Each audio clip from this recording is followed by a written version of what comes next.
Aló, perdón, aló, 1, 2, 3. Estamos probando. 1, 2, 1, 2.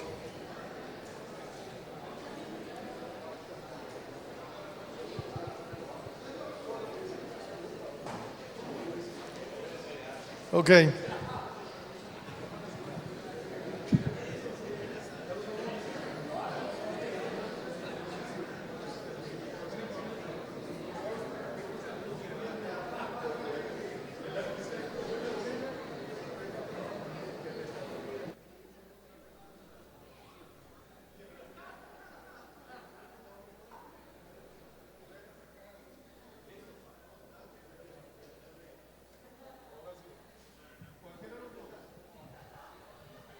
Aló, aló. Aló, aló. 1, 2, 1, 2, 3, 4, 5. Perfecto. Muy bien.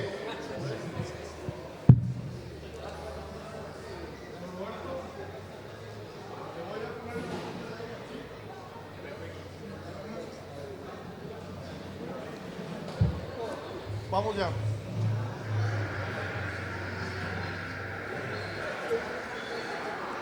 Aquí le puse la pizarra. Ahora me paso del otro lado. Como usted quiera, eso usted lo hace. Muy buenas noches.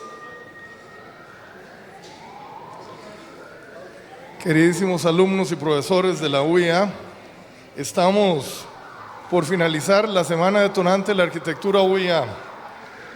Y es un orgullo presentarles al arquitecto Roberto Villalobos, quien va a tener la charla de cierre del día de hoy.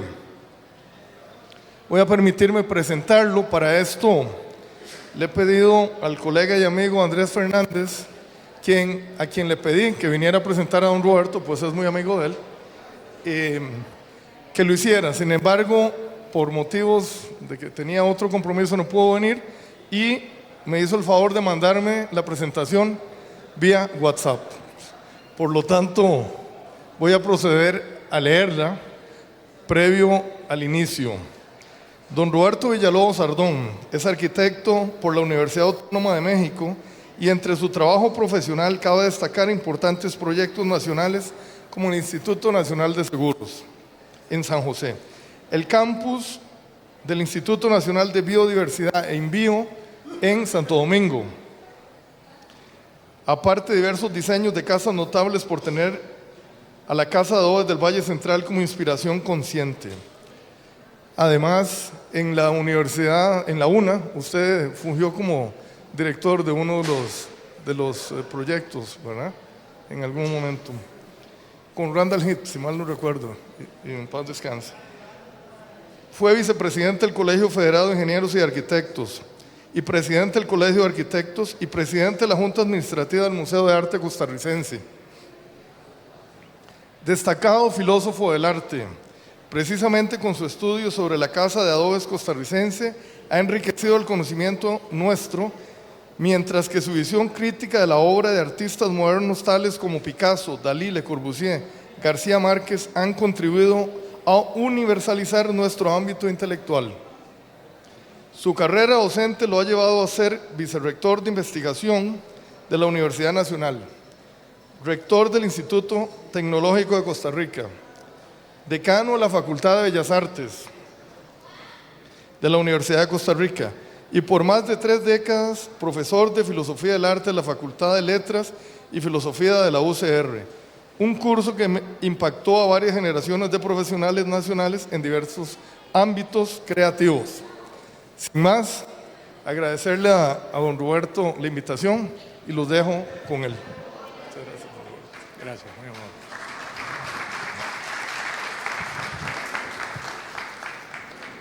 Ay, muchachos, edúquense, aplaudan después para ver si no meto la pata. Voy a seguir viniendo porque lo tratan a uno muy bien. Vean todas las cosas que han dicho hoy. Y el que lo traten a uno muy bien, no solamente por lo que dicen de uno, sino porque se encuentra con amigos muy próximos y calificados. Hernán Ortiz, Oscar Pamio, otro muy querido colega, otros que están tan nuevitos que todavía, como ustedes, aplauden. De manera que vamos a tratar de aprovechar ese rato que me pusieron a conversar con ustedes de un tema que me es particularmente próximo y querido. Vamos a hablar de arquitectura. Y el título de este ensayo, si se quiere, o de esta ponencia, repite un poco esa temática tan romana en uno de los grandes y primeros comentaristas, Vitruvio Polión, que habrán oído hablar de él y que los habrán puesto a leer los 10 libros de la arquitectura, siglo I antes de Cristo y primer texto fundamental en la arquitectura de Occidente. Vamos a hablar también de esas apreciaciones de don Vitruvio, que ya lo conocerán de manera indirecta, porque precisamente el hombre con los brazos abiertos, que lo habrán visto en una gran cantidad de representaciones y de reproducciones, es obra precisamente de Vitruvio, que posteriormente lo lleva a la gráfica, uno de los grandes artistas del Renacimiento. Empiezo de una manera muy simple por preguntarles a ustedes lo siguiente.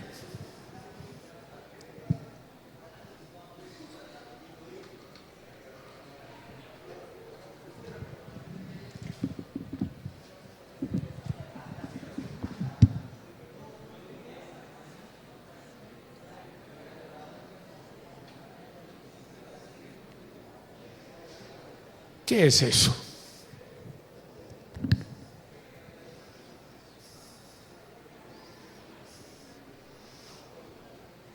Pero señores, ¿qué están haciendo aquí si ni siquiera contestan sobre eso? Fíjese la respuesta del colega inmediato: agua. Otra, y exactamente en el mismo tono, pero por otra vía.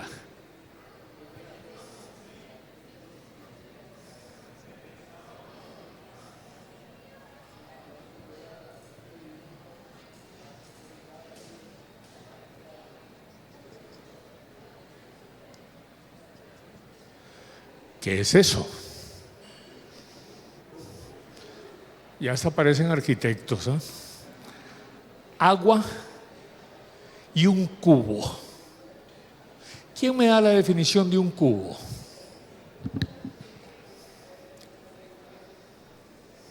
A ver, señores. Geometrías y todo lo demás que han venido haciendo. ¿Qué es un cubo desde un punto de vista geométrico?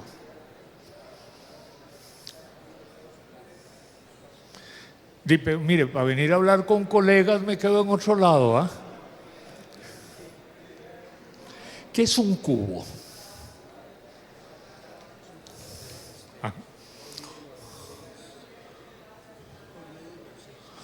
Un poliedro de 6 caras. Y fíjense que el colega rapidísimo, agua y un cubo es un poliedro, es decir, un cuerpo geométrico que tiene varias caras, en este caso 6.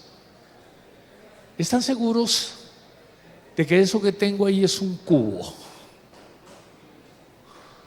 O de que eso que tengo ahí, H2O, con esa misma rapidez con que se dijo antes, es agua.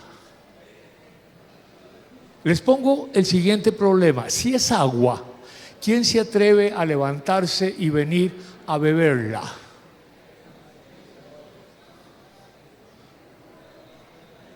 Señores, si es agua, con esa certeza que se dijo antes, insisto, ¿quién es capaz de beberla? Parece que o no se puede o no es agua. O lo otro, si es un cubo, un poliedro regular de 6 caras, ¿están seguros de que ahí tenemos un poliedro regular de 6 caras? Si es un poliedro regular de 6 caras, implica una tridimensionalidad que permite un cierto contenido en su interior. ¿Qué cabe? ¿Qué cabe aquí? En esto que dijeron que es un cubo. Entonces parece que ni agua ni cubos tenemos aquí. ¿Qué es lo que está sucediendo? Que ni agua, H2O, ni... Y vean cómo está hecho esto, tan sencillo como... Cuenten lo que tengo aquí en relación a la definición que antes se dio. 1, 2, 3, 4, 5, 6, 7, 8. 1, 2, 3, tacho. 4, 5, no, perdón. 4, 5, 6, tacho. 7, 8, 9, perdón. Son 8 líneas, 9, perdón, 9 líneas con esas posiciones y dispuesto de tal manera que se nos hizo el poliedro regular o sus caras, cuando la única materia que tengo aquí son precisamente estas líneas dispuestas de esa manera. ¿Qué nos está sucediendo con esta conexión tan rápida que hacemos entre H2O, dicen es agua pero no se puede beber, o esto otro, unas líneas dispuestas de tal manera que la leo como un poliedro regular tridimensional con 6 caras?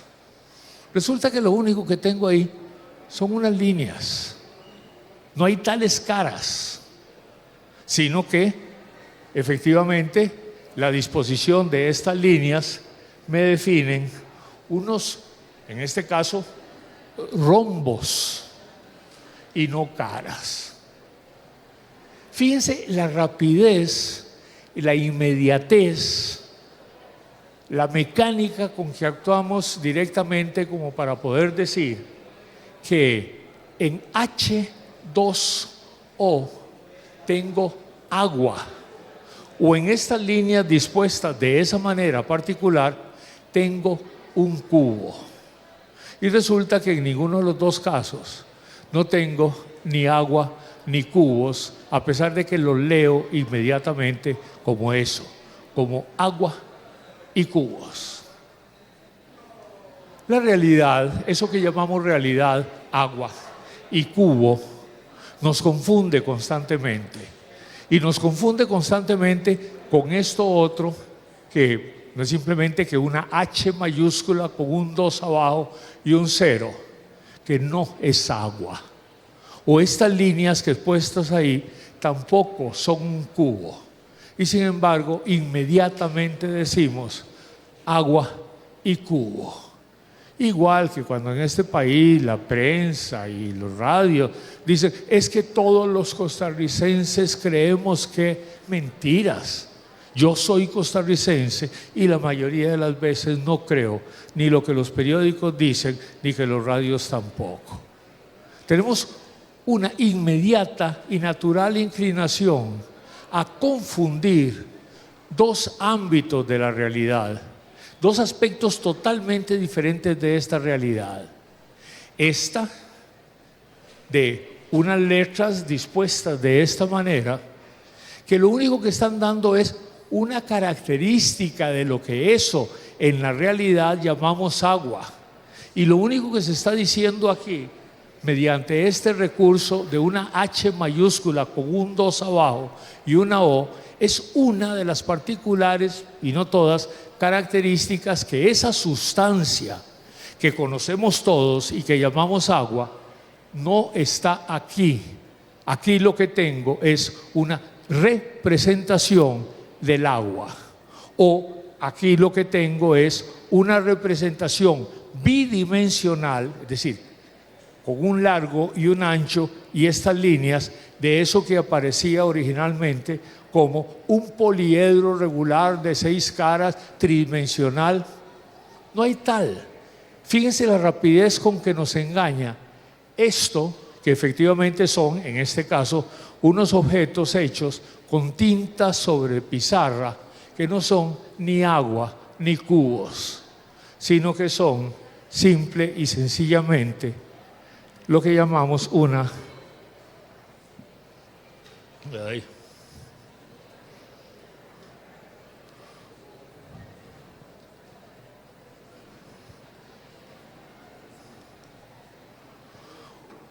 representación de agua y de cubo, y una representación totalmente reducida casi a nada. H2O lo único que me dice es, mediante este sistema de tipo gráfico, que tengo 2 átomos de hidrógenos y 1 de oxígenos. Y hasta ahí, no nos dice absolutamente nada más. Esa característica que efectivamente pertenece al agua, pero nada más que eso.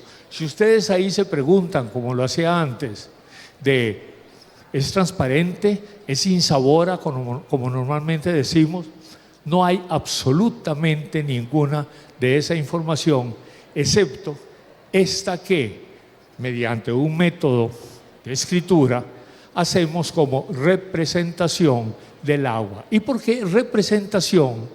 ¿Y por qué lo separé con un guión?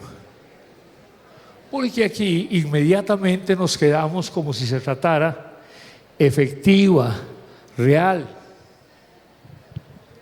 Gracias. Y concretamente de una representación.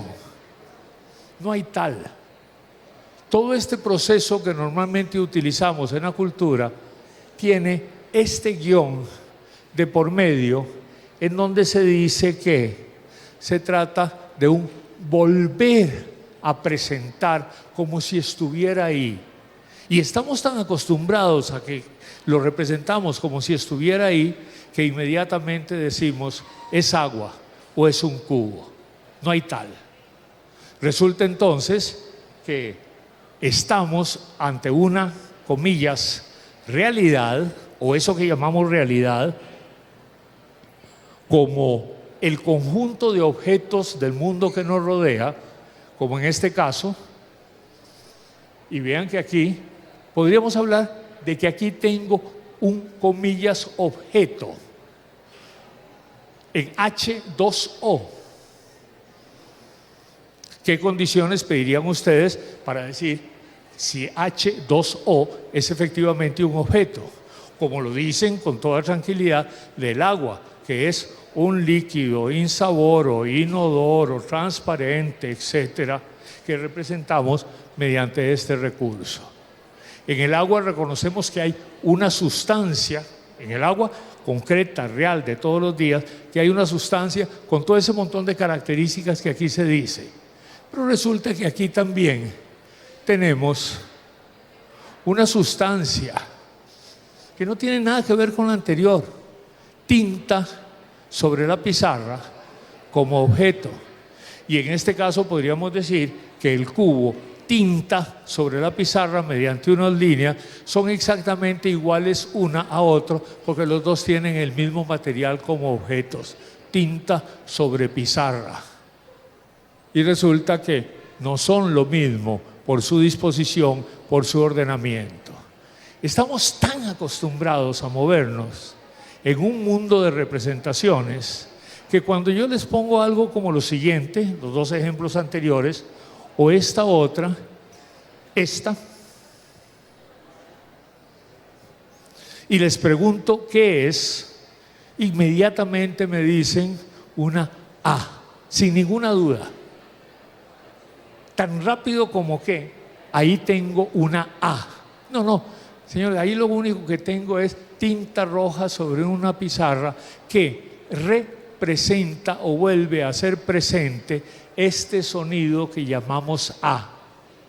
Y es tan inmediata esa conexión que nos parece que todo el mundo de las representaciones, es exactamente igual al mundo de las concretitudes, o a que esta tinta roja sobre esta pizarra es exactamente lo mismo que esto otro. Y no hay tal.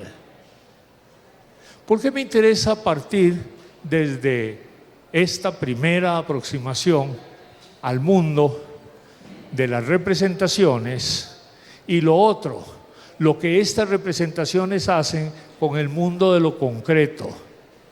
Digo H2O como si se tratara de líquido agua como concretitud, o digo cubo como si se tratara de un poliedro regular de 6 lados tridimensional, cuando no es tal.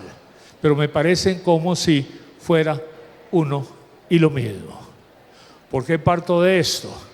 Porque esto que llamamos realidad, que lo asumimos todos los días, está compuesto por 2 universos o 2 condiciones de realidad diferente. La realidad de las representaciones y la realidad de los objetos concretos. Cuando una representación y un objeto concreto quedan vinculados entre sí y nos han acostumbrado a que están de tal manera vinculados, de tal manera imbricados uno en el otro, que esta relación que normalmente no notamos entre la realidad representativa y la realidad concreta, como si fueran uno y lo mismo, cuando se produce esta relación es cuando hablamos de significados. El significado no es otra cosa más que la particular relación entre una realidad, tinta sobre una superficie, en este caso tinta roja, y lo otro, una específica concretitud, agua o lo que ustedes quieran, de tal manera y tan íntimamente vinculados que nos parecen como si fueran uno y lo mismo. ¿Por qué interesa este ámbito de las, comillas, representaciones? Porque es la primera pregunta que nos hacemos sobre la compleja realidad de representaciones y la compleja realidad de objetos concretos, como estos que estamos mencionando. Pero cuando hablamos de realidades más complejas, no de agua con 2 moléculas de hidrógeno y una de oxígeno, que si lo vieran gráficamente, ¿han visto alguna vez la representación gráfica del agua? A que si se las pongo en la pizarra, no la van a reconocer.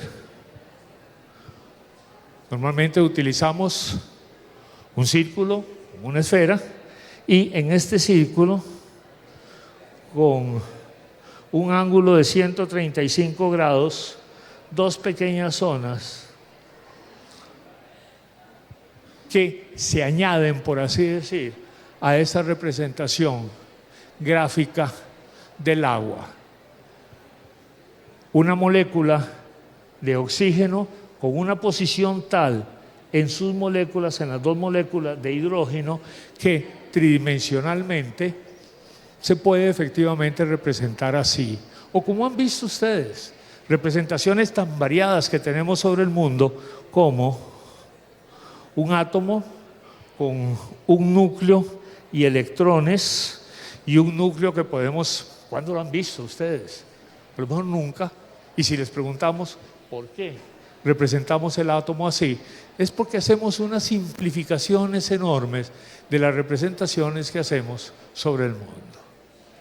Nuestro mundo, esta realidad que vivimos todos los días, está hecha de 2 universos diferentes. El universo de las representaciones, que nos ha venido creando la cultura, y el universo de las concretitudes que nos rodea todos los días. ¿Por qué me interesa empezar con este punto?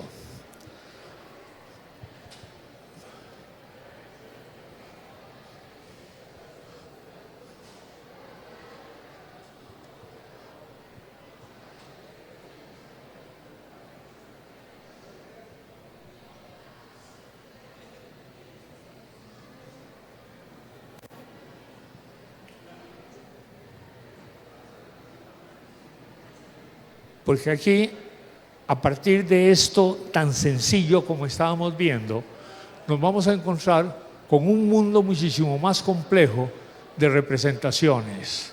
Es decir, de representaciones que ya no son simplemente un dibujo sobre una pizarra o una letra, o decir que una H es hidrógeno o que una O es oxígeno, sino que empieza a hacerse cada vez más vasto, más complicado, más lleno de situaciones, que nos permite desde las representaciones incidir, sobre las concretitudes, y actuamos sobre las representaciones como si estuviéramos actuando efectivamente sobre las concretitudes. Un ejemplo de una representación muchísimo más compleja. ¿Cómo fundían en el primer milenio antes de Cristo los japoneses el acero en un horno de relativamente alta temperatura para hacer una espada como una katana? No conocían o no habían creado todavía representaciones de cuándo se alcanzaban los 1300 grados necesarios para forjar ese acero. No conocían tampoco por qué era que el hierro combinado con carbón se convertía precisamente en acero y cómo era posible hacer una espada a partir de eso. Se inventan un sistema de representaciones extraordinariamente complejo y elaborado, increíblemente lúcido, que consiste en una ceremonia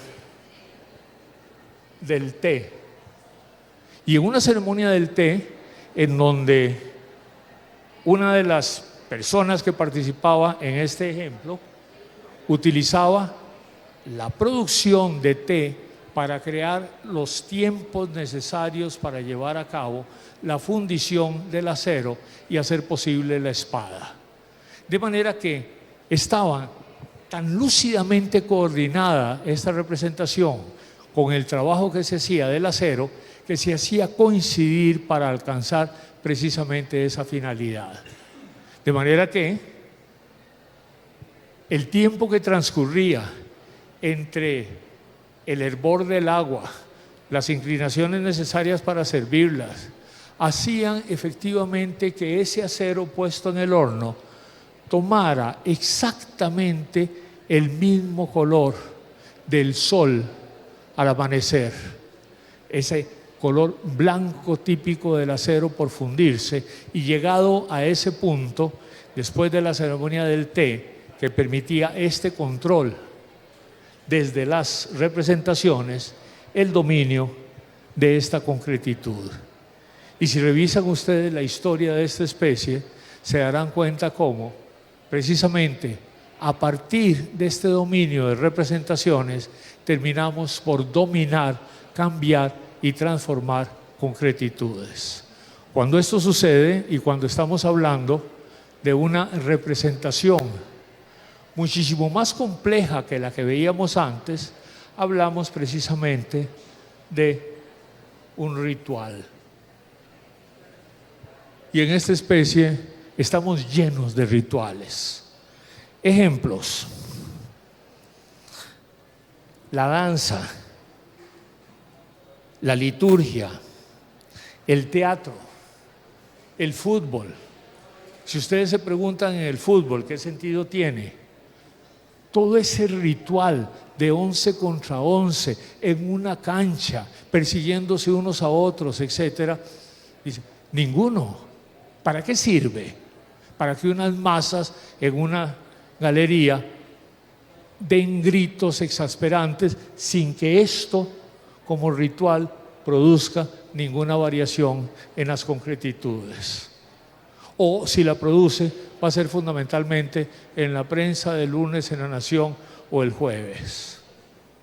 Pero el hecho concreto, eso que llamamos juego, esa independencia que hemos creado entre representaciones y concretitudes, ¿para qué nos sirve? originalmente para dominio del mundo, y posteriormente, cuando creamos representaciones, ya no rituales, sino representaciones más complejas para asegurarnos el dominio de la realidad concreta. Con este antecedente, nos empezamos a encontrar la confluencia de diferentes rituales, rituales que pueden ser increíblemente complejos, como veíamos aquí, que no es solo un H2O, sino procesos tan vastos como hacer teatro o hacer música o cualquiera de las otras liturgias en donde suponemos que el pronunciamiento de unas palabras transforman el mundo. O, si quieren ustedes, algo más allá, en donde confluyen diferentes ritualizaciones. Y por eso quería desembocar en esta confluencia de diferentes ritualizaciones. Si ustedes se plantean un producto humano como la ópera,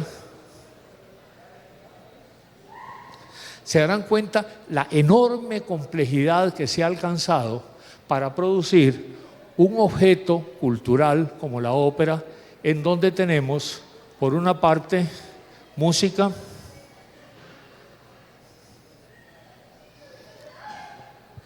y una música ordenada a partir de sonidos concretos que alcanzan una determinada significación como representación, como lo que veíamos antes.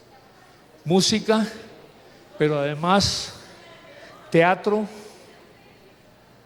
porque los actores que ahí están participando no solamente actúan y cantan y se mueven en un escenario, sino que además se le añade algo que quería que se dieran cuenta, como un rito más o una ritualización más de la que hemos venido construyendo como especie. Música, teatro y particularmente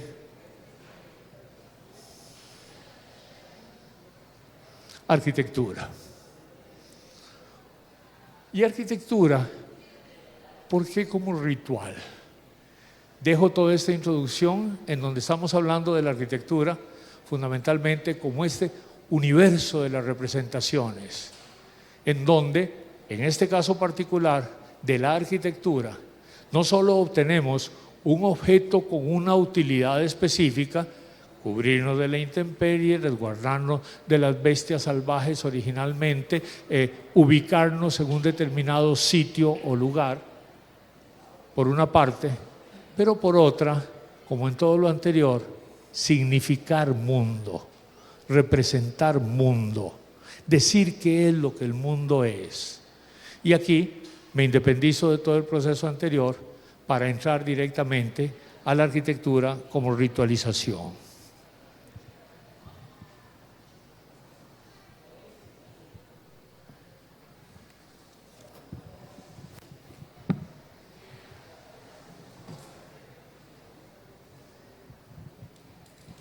Un ritual es la representación de una función.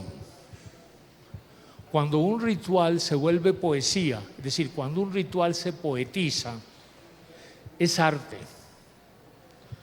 La arquitectura es la ritualización poética de las tres dimensiones de la sustancia física, del confinamiento constructivo, para permutarlo en espacio, en significación. El espacio es, por tanto, la significación poética alcanzada mediante la tridimensionalidad construida. Cuando estamos hablando de un espacio como este, de un espacio construido, en donde efectivamente estamos teniendo una serie de materiales tridimensionales y ordenados de una determinada manera, distinguimos ese particular espacio así construido y esa particular condición así construido como arquitectura, cuando en esa tridimensionalidad, largo, ancho y alto, como objeto construido, alcanzamos adicionalmente una significación. Mezclo afirmaciones de teóricos de la arquitectura, de la historia, en general de las ciencias, como la siguiente: no hay cosmos sin delimitación de espacio. El tiempo en arquitectura es pura añadidura. Antes de inaugurada la obra, esta ya empieza a ser arqueología. La determinación de una función, como el vivir en una casa, o como el estudiar en una escuela, o como el correr en un estadio, la determinación de una función implica un proceso que devela, que nos vuelve evidente, que despoja a lo cotidiano del secreto de sus inmediatas y escondidas aspiraciones, para, una vez distinguidas estas aspiraciones, formalizar el ritual al fabricar un objeto que en el espacio y en el tiempo hace que la cultura, representación, se haga historia, es decir, se haga concretitud, es decir, se haga realidad tangible, sustancia física, materialidad ordenada, como solemne ceremonia de participación en la construcción y erección de un universo de significaciones. Y ese universo de significaciones no es otra cosa más que la representación poética de aquello a lo que se aspira. Espacio no simplemente como un ordenamiento tridimensional de materiales, sino espacio como ritual poético de la función que acoge. Aquí, en donde estamos en este momento, como ordenamiento del espacio, como ritual poético de la función que acoge, probablemente no nos serviría este particular ordenamiento para otros rituales diferentes. ¿Cómo diseñamos una casa? ¿Cómo diseñamos un baño? ¿Qué es una sala en una casa? Sino la comprensión del ritual que ahí se lleva a cabo y que la arquitectura lo vuelve precisamente ordenamiento tridimensional. En tanto que una edificación como arquitectura es un ritual en que se poetizan las funciones que la erigen, no está destinada solo y simplemente a contener físicamente esas funciones, sino que además, por albergarlas, es decir, por darles contenido, las significa y las comenta. La distinción tradicional entre arquitectura como poética espacial y construcción como confinamiento físico afirma que la arquitectura es arte, en tanto creación consciente de una forma que trasciende los requerimientos prácticos de una función y de una estructura. Vitruvio, a quien señalábamos antes, le asigna como calidad preeminente lo que llamó venustas, belleza, distinguiéndola de otros dos de sus componentes prácticos, utilitas, función, y firmitas, estructura. La arquitectura es por esto mucho más que una caparazón protectora al intentar producir el sitio ritualizado como lugar para darle habitación a la acción humana. Debe arreglárselas para acotar lo ilimitado, es decir, para fundar ese particular espacio de su intención como confinamiento, para realizarlo constructivamente, para disponerlo físicamente o para no reducirlo mecánicamente a las tres dimensiones de lo solamente constructivo. Un ritual expresado arquitectónicamente se modela constructivamente a partir de la interrelación entre elementos horizontales, elementos verticales y vanos, que implican una específica manera cultural e histórica de distanciarse de lo natural, con fundamento en los recursos ahí y entonces técnicamente disponibles. A través de esta ritualización poética, algunos de los humanos, arquitectos, establecemos nuestro propio orden, amansamos a la naturaleza y al hacerlo introducimos una pugna, una lucha, un contraste, una tensión entre ciertas cosas, no como éstas son, sino como queremos que éstas sean. Arquitectura. No es lo mismo construir para prestamistas avaros que para personas honestas y exquisitas. Cuesta mucho lograr la exquisitez. Paso con esto y con estas consideraciones anteriores a hablar rápidamente sobre el arquitecto. El término arquitecto, griego en su origen, tiene como probable etimología la que explica su composición por dos elementos. El prefijo archi o archi, que indica condición superlativa, es decir, condición superior de cargo o función. Quiere decir por encima de, que dirige a, y derivado del término tecné, técnica, el sustantivo tectón, que designa al operario o peón. Encontrarán el término arqui en palabras como arquidiócesis, arcángel, arzobispo, archiduque, archipiélago, como función superior en cualquiera de estos casos. El que dirige, el arquitectón, a los operarios en sus actividades constructivas.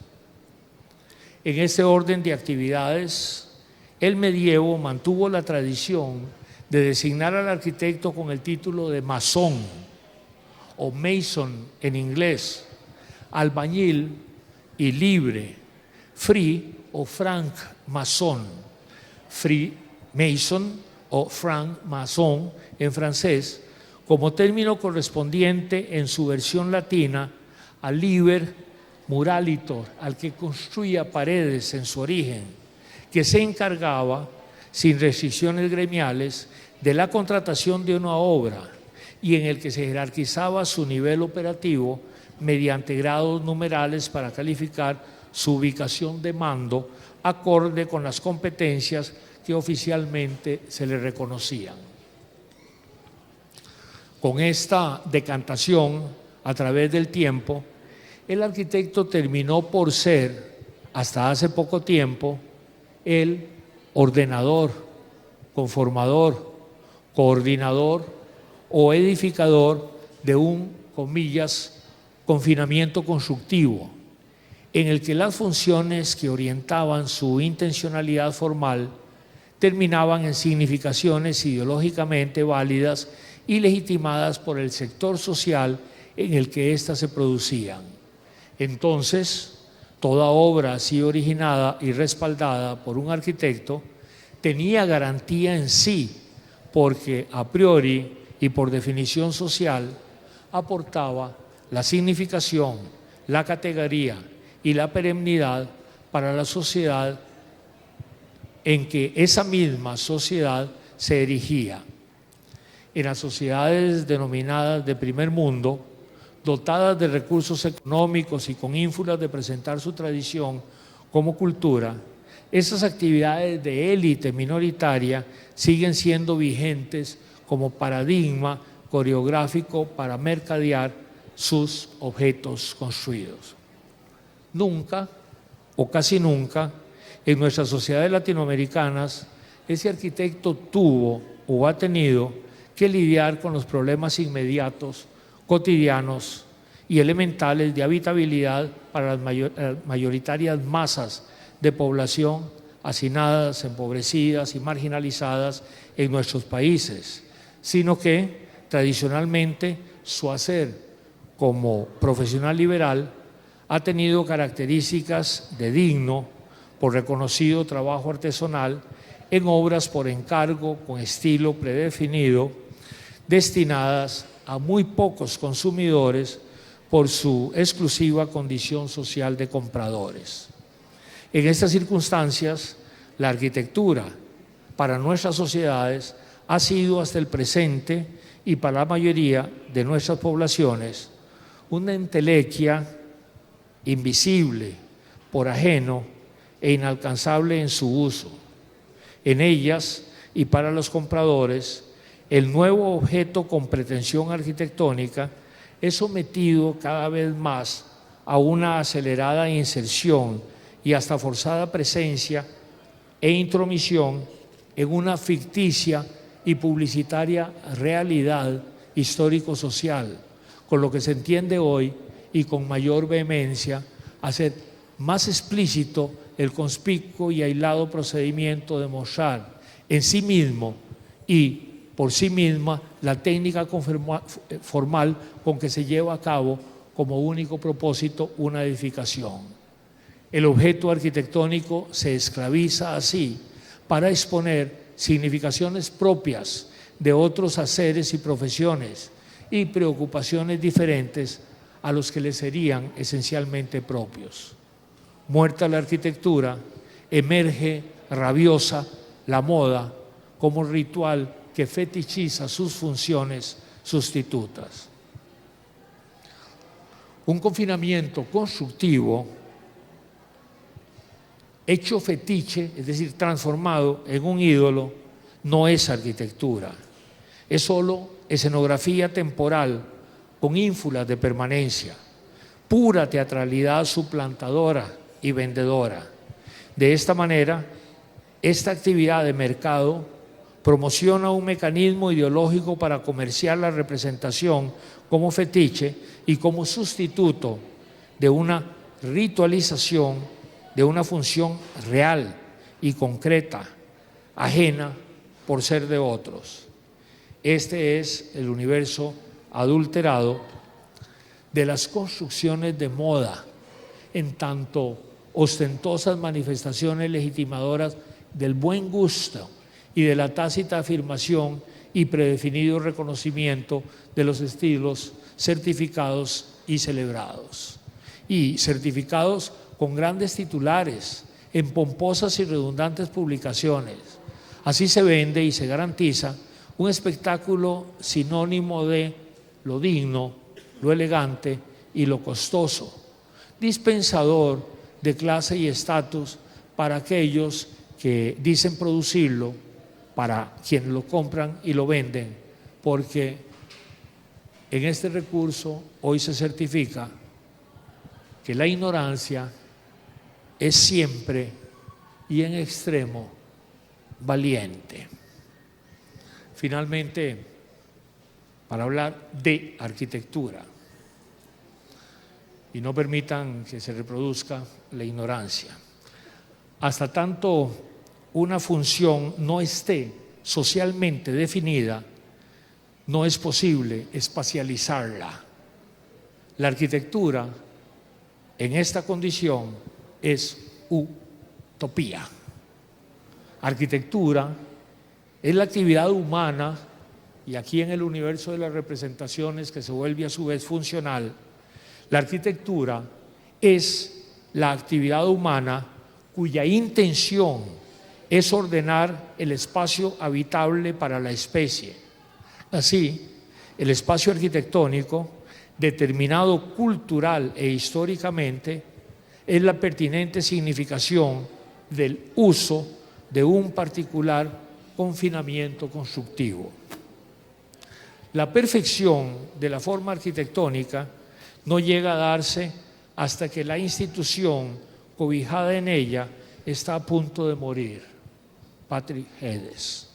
La perfección de la forma arquitectónica no llega a darse hasta que la institución cobijada en ella está a punto de morir. Tenemos ejemplos notables.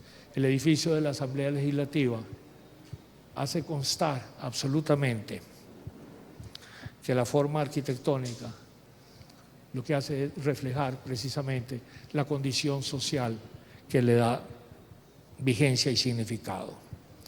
La arquitectura es un acto social, tanto en su método como en su propósito. Es el resultado de un trabajo colectivo y plural y se construye para ser utilizada por un individuo o por grupos de personas tan pequeños como una familia o hasta tan grandes como una nación. La arquitectura es la actividad que fabrica o erige espacios para que en ellos tengan lugar los diversos propósitos humanos. Es el útil arte que propone, dispone y expone un específico entorno para la realización de una función humana. Cada edificio se instaura como artefacto social con su particular finalidad, y esto determina su significado, que emerge de la vinculación entre los componentes materiales para esto dispuestos y las funciones que ahora físicamente en ellos se albergan. Cuando más inestable es la institución, más sólido es su monumento. Louis Montfort. La arquitectura, consecuente con una firme tradición histórica, es un acto costoso. Implica un talento especializado para hacerla, no para hablarla, una tecnología apropiada y una adecuada, calificada y responsable financiación. Por estas condiciones, la arquitectura participa en su fundamento mismo de los sistemas sociales, económicos y tecnológicos de la historia humana, por estar inevitablemente ligada a lo más espectacular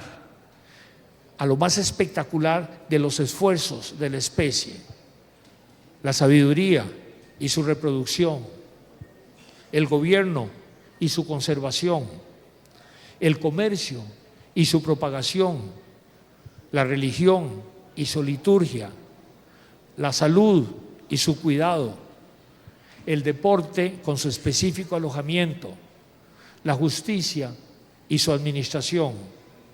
Por esto, la arquitectura expresa en su variedad de funciones de nuestra vida diaria, tanto como las contiene. Los edificios se constituyen en las imágenes palpables y en las concreciones de los valores y las aspiraciones de las sociedades que los producen. Por lo que, hasta tanto una función no esté definida, no es posible espacializarla.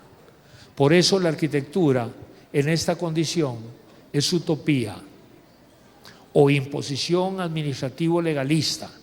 Por estas razones, la arquitectura puede encarnar tanto el orden social que la genera como el caos dominante que la produce. Una edificación encarna arquitectura cuando asume y sustenta en su concreta realidad construida las significaciones históricas de la sociedad que la erige, porque en ella éstas se densifican y concentran.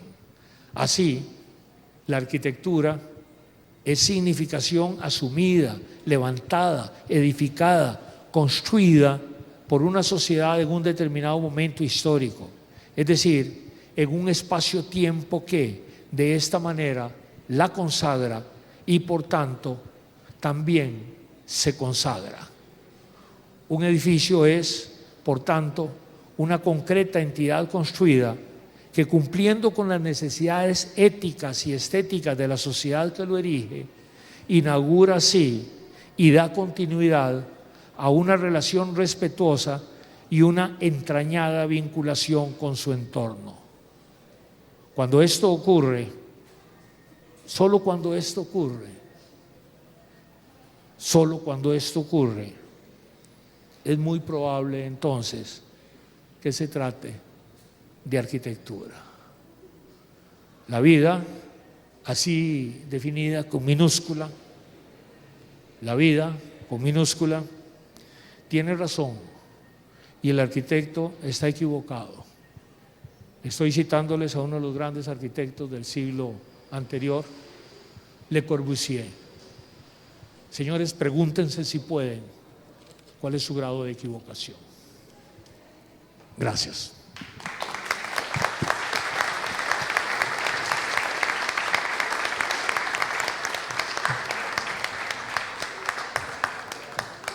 Muchas gracias.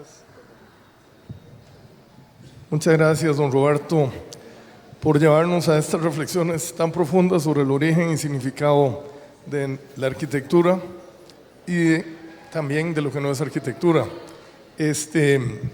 Vamos a abrir un espacio para preguntas, ¿verdad? Y ustedes, no sé si me pueden habilitar el otro micrófono para llevárselo a la gente y dejarle esto a don Roberto. Muy bien. Listo, ok. Levanten la mano para darles el... Hola. Don Roberto, realmente no sé qué tiempo ha pasado desde que usted empezó, pero es realmente maravilloso el tono en que usted empieza hablando pura epistemología, hablando de significado, de significante, de referentes, en el caso que usted le llama concretitudes y todas estas cosas. Cuando usted pone el H2O y cuando pone esas 9 líneas, yo inmediatamente hago lo que hace cualquiera y es inmediatamente traer toda esta representación y decir que ahí hay agua y que ahí hay un cubo. Evidentemente ni hay agua ni hay tridimensionalidad, pero es porque nosotros como seres humanos difícilmente nos podemos divorciar de esto que han llamado el triángulo semántico, que es andamos involucrados absolutamente en creer que efectivamente la representación es la realidad. Esto llevado, digamos, a la arquitectura, en el caso, por ejemplo, de textos como los de Humberto Eco, lo que hace es que, como decía un amigo nuestro hace mucho tiempo, predicar que antes del signo, por ejemplo, decía un poco parafraseando un texto bíblico, decía, antes del signo o nada, después del signo devino la arquitectura, por ejemplo. Y creo que es maravilloso encontrarse con una especie de ponencia como la suya, porque empieza siendo absolutamente epistemológica y después se vuelve poética porque es una ponencia filosófica de la arquitectura. Y en otra triada que también es muy importante para la arquitectura, que tiene que ver con el hito, el mito y el rito.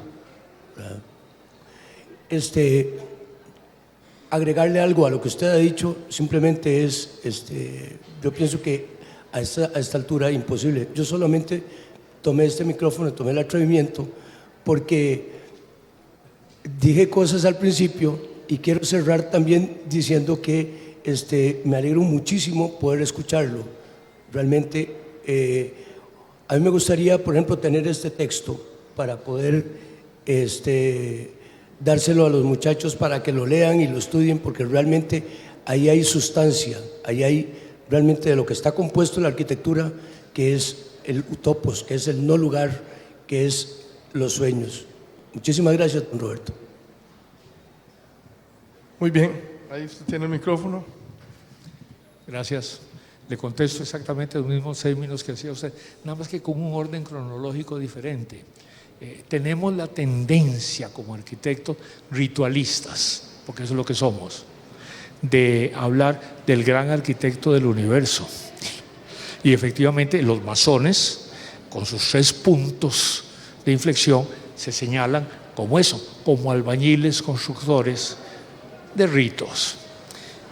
Y digo que con un cambio en el orden cronológico, porque es muy interesante, y casi que después de esto hasta podría poner una iglesia, o podemos poner una iglesia.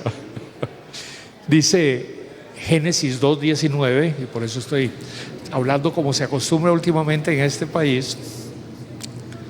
Génesis 2:19, y trajo Dios ante Adán a todas las aves del cielo y todas las bestias del campo, y puestas delante de él, les dijo, denle nombre. Hay un reconocimiento en algo que decía usted,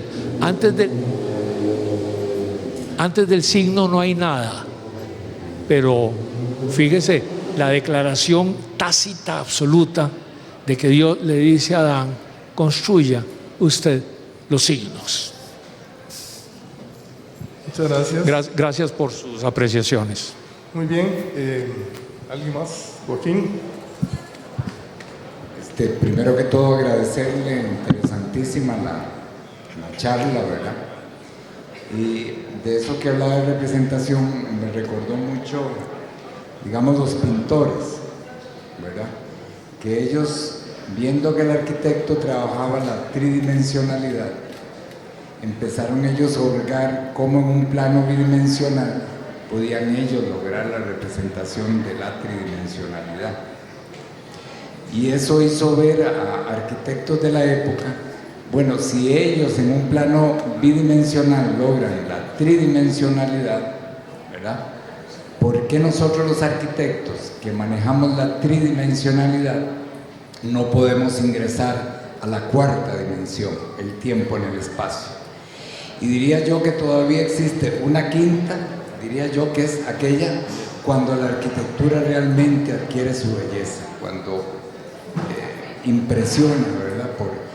Y bueno, esa belleza también reflejada mediante una buena función, que era lo que usted hablaba, ¿verdad? Pero va más allá de todo lo que usted dijo, interesantísimo, ¿verdad? Es lo profundo de las cosas, ¿verdad? Como decía no recuerdo quién decía, hay que ser como un niño que en un tambor quitó la carpa para poder ver de dónde venía el sonido, ¿verdad? Por ahí debemos seguir insistiendo en profundizar, ¿verdad? Y lograr encontrar la sustancia de las cosas, no solo en la representación, sino también en su contenido. Gracias también por los comentarios. Es importante señalar que no somos los únicos en manejar la tridimensionalidad. Hay artes esencialmente comprometidas con tridimensionalidades diferentes. La danza con la tridimensionalidad del cuerpo en un determinado espacio-tiempo. Por ejemplo, la escultura como tridimensionalidad de los materiales, piedra, madera, etcétera, y con la finalidad, en el caso de la escultura, de construirse ese límite fundamental entre la superficie de la piel y el mundo que le rodea. Y ya tenemos dos artes metidos totalmente en el problema de la tridimensionalidad y en hacer su trabajo con ese. Pero el nuestro está en la ritualización de la tridimensionalidad para evitarla. Y eso es estupendo. Muchas gracias, don Roberto. Si hay alguna pregunta o comentario, como los que han habido. Siendo así, nuevamente les agradezco a ustedes, le agradezco a don Roberto la gentileza de habernos acompañado. Don Hernán se decidió al final. Yo le pregunté antes le había preguntado, pues sabía que siempre hace una pregunta, pero con mucho gusto, Hernán. No, yo conozco a Roberto hace muchos años y siempre ha sido un gran polemista, además de filósofo y demás, pero lo que quería decir era que ¿qué creía él, qué crees vos sobre el futuro de la arquitectura en nuestro medio? En este macromedio que puede ser, ya no puede uno hablar de Centroamérica, sino de lugares más lejanos. Pero ¿cuál es nuestra realidad? Tal y como vos la podés sentir, palpar. Hernán, no me vuelvo a juntar con vos. Sos increíblemente comprometedor en esto. No hables mucho de poesía porque vos la has hecho sistemáticamente. Hernán tiene el serpentario de Picado en Coronado como una obra extraordinariamente lúcida y arquitectónica. Es de los grandes ejemplos de arquitectura en este país. Tienen ustedes aquí un montón de maestros.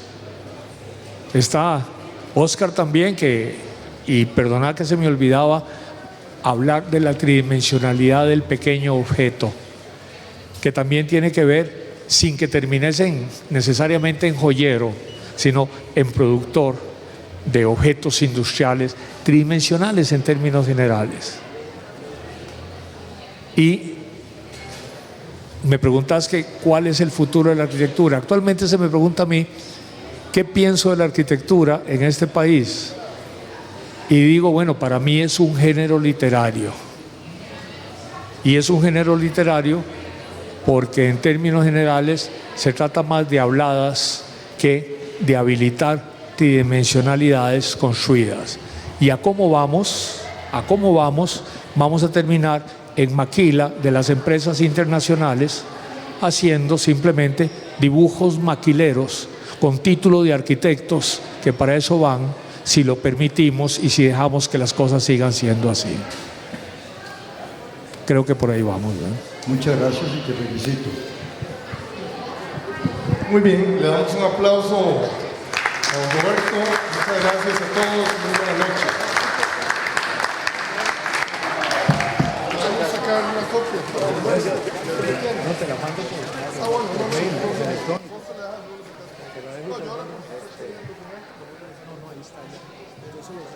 Muchas gracias.